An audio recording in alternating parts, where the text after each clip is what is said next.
राधे राधे। आज हम कार्तिक मास महात्मा का तीसरा अध्याय शुरू करेंगे। तो चलिए शुरू करते हैं। बोल कार्तिक के ठाकुर की जय। श्री कृष्ण भगवान के चरणों में शीश झुकाओ, श्रद्धा भाव से पूजा हरि मन वांछित फल पाओ।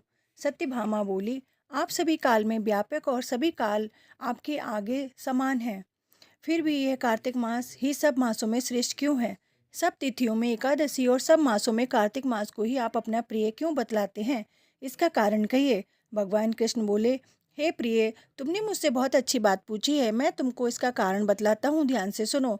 इसी प्रकार एक बार महाराज बेन के पुत्र राजा पृथु ने प्रश्न के उत्तर में देवर्षि नारद से प्रश्न किया था और श्री नारद जी ने उसे कार्तिक मास की महिमा बतलाई थी। राजा पृथु के प्रश्न के उत्तर में देवर्षि नारद ने कहा था, हे राजन, एक समय शंख नामक एक राक्षस बड़ा बलवान और अत्याचारी हो गया था। उसने अपने अत्याचारों से तीनों लोगों को कंपायन कर दिया था। उस शंखासुर ने स्वर्ग में रहने वाले देवताओं को जीतकर इंद्र आदि देवों व लोकपालों के अधिकारों को छीन लिया। उससे डरकर सभी देवता सुमेरु पर्वत की गुफाओं में कुटुंबियों के साथ बहुत दिनों तक छिपे रहे। वे बाद में सुमेरु पर्वत की गुफाओं में निश्चिंत होकर रहने लगे। उधर जब शंख को पता चला कि देवता आनंद से सुमेरु पर्वत पर रहने लगे हैं, तो उसने सोचा कि ऐसी कोई दिव्य शक्ति जरूर है जिसके कारण अपना अधिकार छिन जाने पर भी देवता बलवान होते हैं। ये सोचते सोचते इस परिणाम पर पहुंचा कि वह सब वेद मंत्रों के बल से ही बलवान हो रहे हैं। अगर इनसे वेद छीन लिए जाएं तो वह अपने आप निर्बल हो जाएंगे। देवर्षि नारद बोले, ऐसा सोचकर शंखासुर भगवान विष्णु को सोते हुए देखकर सत्यलोक में वेद चुराने के लिए पहुंचा। उसको आता देखकर भगवान विष्णु ने उसकी नीयत जानकर उसके डर के कारण बीज मंत्रों के साथ समुद्र के जल में छिप गए। शंख भी वेद मंत्रों तथा बीज मंत्रों को ढूंढता हुआ समुद्र में प्रविष्ट हो गया, लेकिन न तो उसको वेद मंत्र मिले और न ही बीज मंत्र मिले। जब शंख समुद्र से निराश होकर वापस लौटा तो उस समय श्री ब्रह्मा जी पूजा की सामग्री लेकर सब देवताओं के साथ भगवान विष्णु की शरण में पहुंचे और भगवान को गहरी नींद से जगाने के लिए गाने बजाने लगे और धूप गंध आदि से बार बार उनका पूजन करने लगे। धूप दीप नैवेद्य आदि अर्पण करने पर भगवान की निंद्रा भंग हुई और वह देवताओं सहित भी श्री ब्रह्मा जी को अपनी पूजा करते देखकर बहुत प्रसन्न हुए और उनसे कहने लगे, मैं आप लोगों के इस कीर्तन और मंगलाचरण से अति प्रसन्न हूँ। आप अपना अभीष्ट वर मांगिए, मैं अवश्य प्रदान करूँगा।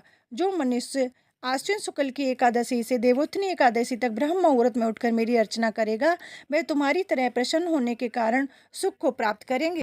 यह जो पाद्य अर्घ्य आचमन और जल आदि सामग्री आप लोग मेरे लिए लाए हैं, वह अत्यंत गुणों वाली होकर आपका कल्याण करेगी।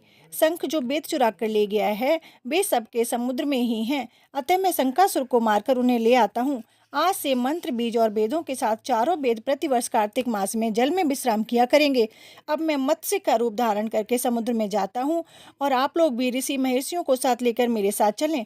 जो कार्तिक मास में पहर रात्रि पहले स्नान करते हैं, वे निश्चय ही अक्षय फल को पाते हैं। वह अज्ञात में अमृत स्नान का फल प्राप्त करते हैं। हे देवेंद्र, जो कार्तिक मास में व्रत करते हैं, उन्हें सब प्रकार से धन पुत्र पुत्री आदि देते रहना और उन्हें सब आपत्तियों से बचाते रहना है।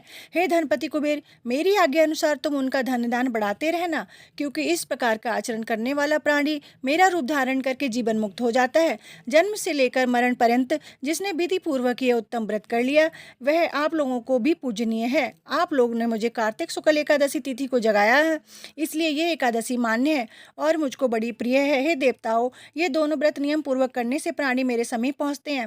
इन व्रतों को करने से जो फल मिलता है वह अन्य व्रतों से नहीं मिलता। इसलिए हर मनुष्य को सुखी और निरोग रहने के लिए कार्तिक महात्म्य और एकादशी कथा सुनते हुए उपयुक्त नियमों का पालन करना चाहिए। इस प्रकार तृतीय अध्याय समाप्त। राधे राधे। अगर आपको ये वीडियो पसंद आई हो तो लाइक करें, शेयर करें और सब्सक्राइब करें। राधे राधे।